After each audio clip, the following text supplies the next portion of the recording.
Bueno, tal como lo anunciamos en el segmento anterior, vamos a estar conversando con el compañero, el camarada y hermano Pedro Carreño, jefe de la fracción parlamentaria del PSV en la Asamblea Nacional. Además de esto, pues preside una de las comisiones más importantes, como es la Comisión de Contraloría de la Asamblea Nacional. Pedro, bienvenido al programa Referencia. De verdad agradecerte el esfuerzo de estar con nosotros acá, de este esfuerzo comunicacional que estamos haciendo en función de crear argumentos que nos permitan comprender y entender lo que está pasando, la defensa de la revolución y por supuesto, bueno, crear esa opinión, esa referencia para que nuestro pueblo se pueda guiar y se pueda orientar de acuerdo a cómo se desarrolla pues, la dinámica política. Indudablemente que un tema central que debemos conversar, Pedro, y debatir es la presencia, la existencia, como decía el presidente Nicolás Maduro, de células del paramilitarismo en nuestro país. ¿Consideras tú, de acuerdo a tu experiencia, tú fuiste en una oportunidad ministro de Interior y Justicia del comandante supremo Hugo Chávez, ¿consideras tú que ante estos hechos que han ocurrido recientemente, ¿no?, que han sacudido a la sociedad venezolana, hablamos del asesinato vil contra nuestro compañero y camarada Eliezer Otaiza, el asesinato que se comete también de manera brutal a nuestro hermano y camarada Robert Serra, junto con María Herrera? ¿Crees tú que esto es un elemento, una evidencia de que estamos ante la presencia de paramilitarismo en nuestra sociedad, Pedro? ¿Cómo está, camarada? Salud, y de verdad que te felicito, porque creo que la batalla que libran los pueblos que luchan por su dignidad, los misiles, los cohetes, los tanques y los aviones no son metálicos, sino son comunicacionales, y no hay mejor mecanismo que la siembra de conciencia para desmontar a la canalla mediática.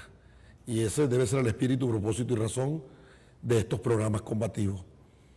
Sí, yo creo que el pueblo venezolano tiene suficientes evidencias para determinar a todas luces que estas prácticas aborrecibles desde todo punto de vista de romper los paradigmas fundamentales de lo que es la democracia. Primero, en la democracia, uno de los valores que la adornan es la tolerancia y el segundo es el disenso. Y en el marco de la tolerancia y el disenso se dirimen esas diferencias a través de la confrontación de ideas. El fascismo no sabe confrontar, el fascismo resuelve las diferencias con la eliminación física del oponente político. Colombia tiene una larga tradición, desde antes del asesinato de Jorge Eliezer Gaitán. Colombia viene transitando por este camino y llega a su máxima expresión en dos momentos fundamentales. Primero, con la pacificación del M-19, se crea la Unión Patriótica para avanzar hacia la conquista de cargos de elección popular y obtuvieron escaños en el Senado y en la Cámara de Diputados del Congreso, pero también ganaron alcaldías y ganaron gobernaciones departamentales. Anda, búscalo, a ver dónde están. A todos los asesinaron. A todos los dirigentes. A todos los dirigentes, más de 2.500 dirigentes diseñados por los Estados Unidos, aquella famosa Operación Baile Rojo. Luego llega este nefasto, oscuro personaje de la política de América Latina como presagio de los viejos tiempos que no volverán y que con él se irán, Álvaro Uribe Vélez, que tiene una trayectoria bien gris y bien nefasta. Primero, a los 29 años recibe el cargo de director de Aeronáutica Civil en Colombia, y en esa oportunidad ahí están los testimonios, los libros, que recientemente, de paso se ha dicho, se le refrescó la memoria al pueblo de América Latina en un debate en el Senado colombiano pedido por el senador Iván Cepeda, donde presentó punto a punto y caso a caso para desmontar a ese criminal narcoparamilitar de Álvaro Uribe Vélez. Este señor, en ese cargo de director de Aeronáutica Civil, le otorgó licencias para aeronaves a todos los carteles de la droga y llegaron a su pico más alto. Y no solo le entregó las licencias, sino que les autorizó las pistas clandestinas como pistas oficiales autorizadas por el Estado. Bueno, la relación y el contubernio con los carteles de narcotráfico llegó a niveles, dos hechos que te puedo reseñar de miles. El primero, Fabio Ochoa, el mayor de los hermanos Ochoa del cartel de Cali, tenía un restaurante en Bogotá que se llamaba La Margarita del Ocho, restaurante famosísimo, conocido, y a su entrada tenía una gigantografía de 4x2, el papá de Álvaro Uribe Vélez y su hermano Julio, los tres. Eso lo conocieron los colombianos. Y el otro aspecto es que el papá de Álvaro Uribe Vélez lo asesinan por peleas internas de narcotráfico. Y en el helicóptero que lo evacúan, un helicóptero de Pablo Escobar Gaviria. No conforme con esto, luego fue gobernador de Antioquia y creó unas cooperativas constituidas por grupos civiles armados que se llamó las cooperativas Convivir. Esas cooperativas Convivir se constituyeron los movimientos genésicos para lo que posteriormente conocimos como los paramilitares. Testimonio de Jorge 40, testimonio de todos ellos que han sido deportados a los Estados Unidos, dan fe de que ellos nacieron, crecieron y se formaron bajo la mano de Álvaro Uribe Vélez. Este nefasto señor ha metido las manos en la política venezolana. Primero, apelando a nuestra memoria, el alcalde anterior de Chacao le solicitó a Álvaro Uribe Vélez que le diera asesoría de seguridad y él le mandó a su primo José Obdulio Gaviria, primo hermano también de Pablo Escobar Gaviria, para que asesorara al alcalde de Chacao, Leopoldo López. No, el posterior, de que vino después de Leopoldo López, para que lo asesorara de Primero Justicia, y este señor también fue asesor de Álvaro Uribe Vélez en las cooperativas Convivir y en la conformación de los paramilitares. Pero además de ello, cuando Alfredo Peña estuvo en la alcaldía de Caracas, trajeron aquel famoso super policía, Bratton. El espíritu, propósito y razón de venir a Venezuela era constituir con policías metropolitanos concientizados y catequizados en los barrios de Caracas células de paramilitares. Y allí tuvo la mano metida también el comisario Simonovi. Trabajó en la conformación de grupos paramilitares en los barrios de Caracas.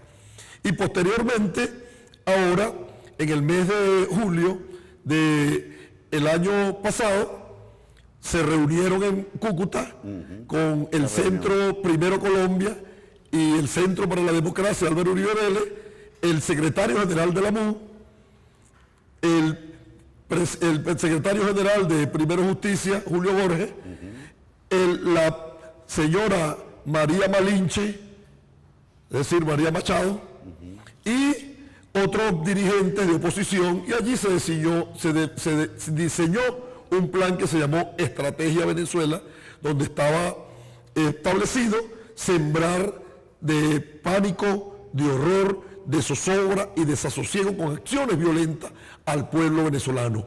Espíritu, propósito y razón, con la sangre de los venezolanos, hacer política para decir que el modelo fracasó y presentarse ellos como alternativa, pero también enervar los ánimos del pueblo revolucionario, porque ellos creen que la paciencia tiene su límite y que cuando salgan a hacer justicia por su propia mano, generar las condiciones subjetivas para una intervención, porque se estaría generando en el país una guerra civil.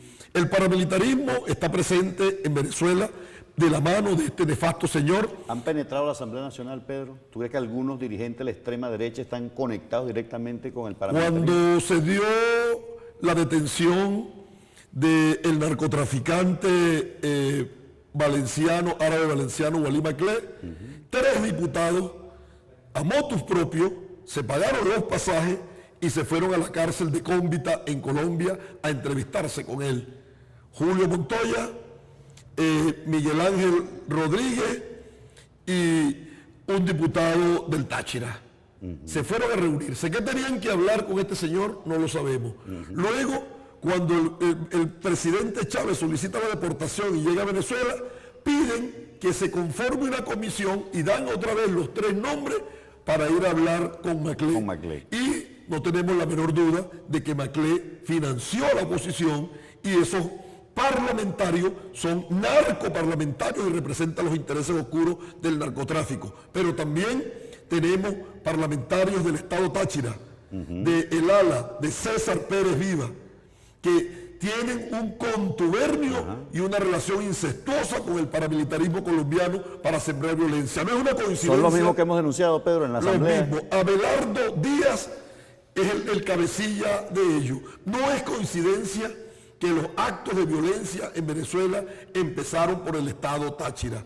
No es coincidencia que las grabaciones que develan las acciones de desestabilización paramilitar y terrorista de este joven Lorenz Salé Gómez estaba diseñado para iniciarla y focalizar el esfuerzo mayor en el Estado Táchira por la relación con el paramilitarismo. Y ahora el compañero presidente Nicolás Maduro, cuando le enuncia a la nación los resultados que se pueden informar, hay información que no se puede presentar porque está la investigación en pleno desarrollo sobre el cobarde vil asesinato del camarada Robert Serra, el jefe paramilitar alias Colombia, fue el que compró al jefe de la seguridad, el que presentó paramilitares que trabajan con su frente paramilitar para generar el asesinato.